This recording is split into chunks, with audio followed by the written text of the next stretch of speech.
Good morning, students.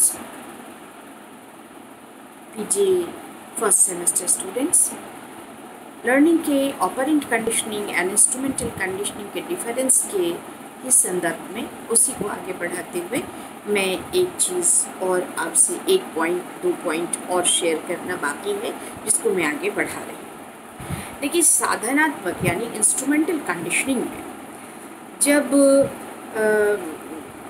अधिग्रहण होता है तो प्रसुप्ति काल जो है वो बढ़ जाता है।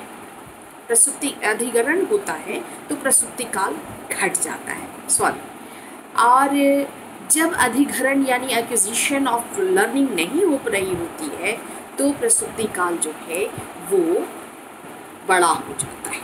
इसी से एक्वायर हो रहा है, सीखा जा रहा है, लर्निंग प्रोसेस चल रहा है या नहीं चल रहा है, इसका पता चलता है। इसके ठीक उल्टा प्रवर्तन में अगर एक्सटेंशन होने लगता है साधनात्मक इंस्ट्रूमेंटल कंडीशनिंग में, तो पता चलता है कि उसका प्रसुप्ति काल बड़ा हो गया। वही बात मैं पहले भी कह चुकी हूँ। और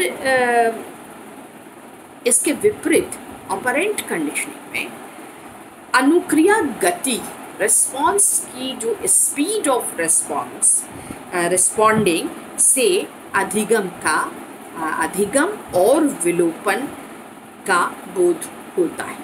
ये हो रहा है कि नहीं हो रहा है, लर्निंग हो रही है या नहीं हो रही है। ऑपरेंट कंडीशनिंग में तभी पता चलता है जब रेट ऑफ रिस्पॉन्डिंग, अनुक्रिया गति, स्पीड ऑफ रिस्पॉन्डिंग, कितनी तेज़ी से चूहा रिस्पॉन्स कर रहा है, उतनी तेज़ी से हम उसको मानेंगे कि चूहा रिस्पॉन्स कर रहा है। हम लर्निंग को एक्विजिशन या एक्सटेंशन मानेंगे। एक्वायर कर रहा है या एक्सटेंशन हो रहा है, नहीं सीख रहा है। तो ये एक डिफरेंस बहुत बड़ा है। निश्चित समय में चूहा कितनी बार लीवर दबाता है या यही उसकी अनुक्रिया गति कहलाती है। स्पीड ऑफ रिस्पॉन्डिंग को हम कैसे मानते हैं कि एक निश्चित समय यानी 1 मिनट अगर उसको हमने दिया, एक मिनट में वो कितनी बार रिस्पॉन्स करता है, यानी कितनी बार लीवर दबाता है। रिस्पॉन्स करना यानी लीवर दबाता है, तो यही रेट ऑफ रिस्पॉन्स को निश्चित करता है। इसमें ये दिया गया जो निश्चित समय है उसके अंदर यही उसकी अनुक्रिया गति है। अनुक्रिया अधिक गति हुई तो अधिगम भी अधिक माना जाएगा, और विशेष प्रकार से व्यवस्था से अनुक्रिया गति को क्यूमुलेटिव रिकॉर्ड करने की भी व्यवस्था उस मेज़ में या टेबल में की गई थी, और जिसके द्वारा ग्राफ से ये पता चला कि कहाँ लर्निंग हो रही है, कहाँ लर्निंग नहीं हो रही है। मैं उस चिन्ह को यानी उस ग्राफ को भी मैं आप लोगों से शेयर करना चाहूँगी।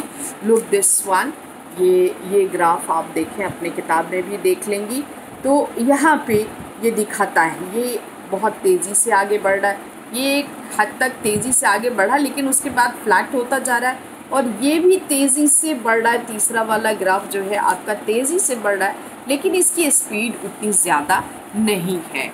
लेकिन पहला वाला जो ग्राफ मैंने आपको दिखाया उसमें समय बहुत कम लगा और तेज़ी से ग्राफ जो है रिस्पॉन्सेस जो हैं वो बढ़ते गए। तो ये ग्राफ देखने से आप अपनी बुक में देखिए, इसको थोड़ा सा हेल्प लीजिए वहाँ से और तब आपको समझ में आएगा।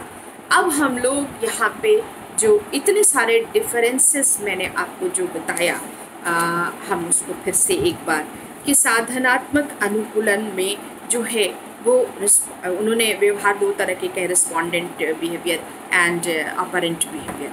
ठीक है, अब उन्होंने साधनात्मक यानी instrumental conditioning and operant conditioning के बीच भी भेद किया स्किनर ने, और मॉरर को अपने एक्सपेरिमेंट में वो सारी चीज़ें मिली भी कि जब 2 चीज़ें या तो हम भूलेंगे या हम एक्वायर करेंगे या लर्न करेंगे या नहीं करेंगे, तो एक्विजिशन एंड एक्सटेंशन, इन दोनों की बात, जब एक्सटेंशन की बात जो उन्होंने की तो अब इनका मानना था कि चूहा जितना कम प्रसूति काल, जितनी तेज़ी से लर्निंग होगी प्रसूति काल उतना ही छोटा होगा, और जितना अब एक्सटेंशन होगा यानी लर्निंग नहीं होगी तो प्रसूति काल बड़ा होगा।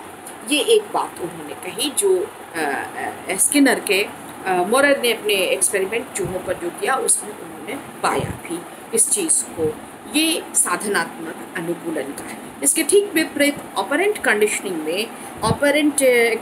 में ये चीज़, और हर यतन, एक चीज़ और, इंस्ट्रूमेंटल कंडीशनिंग में हर यतन बिल्कुल पृथक होता है। एक बार चूहे को बॉक्स में डाला गया, उसने लीवर तक पहुँच के लीवर को दबाया, उसने खाना लिया, उसने खा लिया, खा के फिर चूहे को एक ट्रायल ख़त्म, फिर दूसरा ट्रायल, फिर दूसरा, और सब में रिएक्शन उसका जो टाइम है, रिस्पॉन्डिंग टाइम है, रेट ऑफ टाइम जो है उसका हम एक व्यवस्था करके उसको रिकॉर्ड करते जाते हैं। और उसी तरह स्किनर के बॉक्स में व्यवस्था थी कि लीवर दबा। ऑपरेंट कंडीशनिंग में बिल्कुल विपरीत बात कि अगर लीवर दबाने से भोजन पाने के बाद चुने फ्री रिस्पॉन्स, वहाँ पे जो चूहा होता है वो फ्री रिस्पॉन्स कंडीशनिंग भी इसको ऑपरेंट कंडीशनिंग को कहा जाता है, क्योंकि वहाँ पे उद्दीपन को सेलेक्ट करना जो है वो चूहे के हाथ में खुद होता है, उसको डायरेक्शन नहीं दिया जाता है, और वो अपने से लीवर को खोजता है, वहाँ जहाँ रहता है वहाँ लीवर है, मगर उसको सर्च करना पड़ता है और आइडेंटिफाई करके तब उसको प्रेस करता है और तब उसमें से फूड पिल्स मिलते हैं। वहाँ पे क्या है कि जितनी बार रिस्पॉन्स करेगा, स्पीड ऑफ रिस्पॉन्स या रेट ऑफ रिस्पॉन्स जो है वो आपको एक्विजिशन यानी लर्निंग का सूचक होता है, और अगर रेट ऑफ रिस्पॉन्स जो है वो बहुत नीचे है तो इट मीन्स कि वो चूहा सीख नहीं रहा है।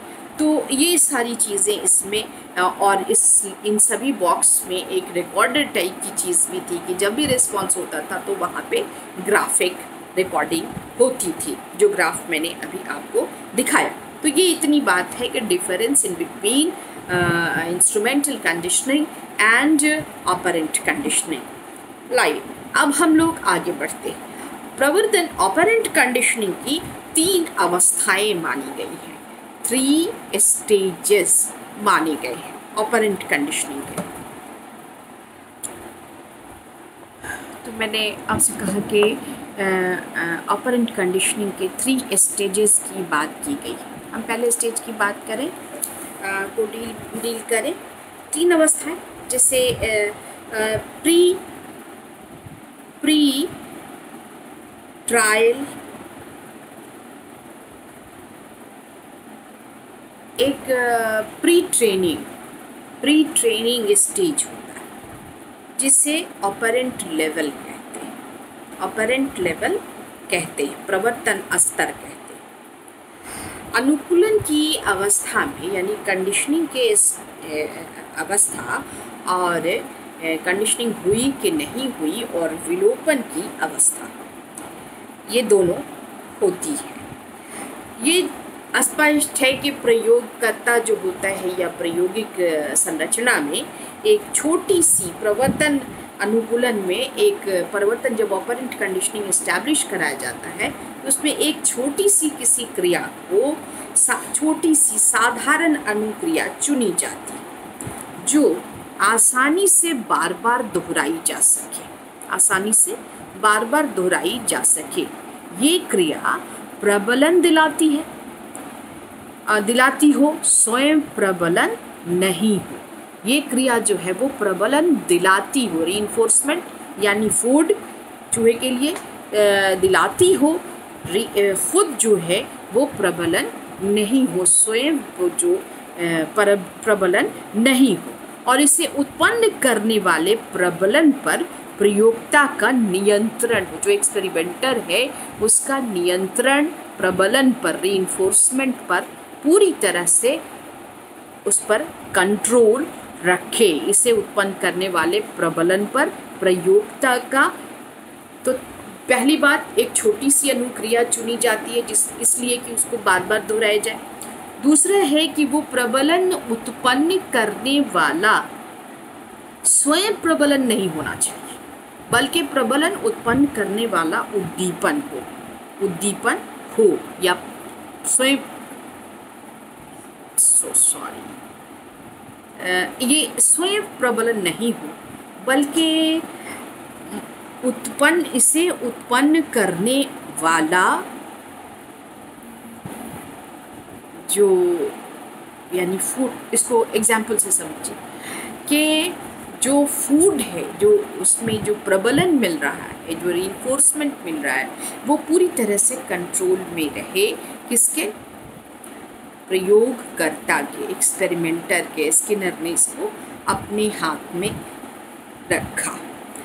अच्छा, जो क्रिया बार बार दोहराई जाती है उस क्रिया में प्रबलन नहीं है, बल्कि वो क्रिया प्रबलन नहीं है, स्वयं प्रबलन नहीं है, बल्कि इसे उत्पन्न करने वाले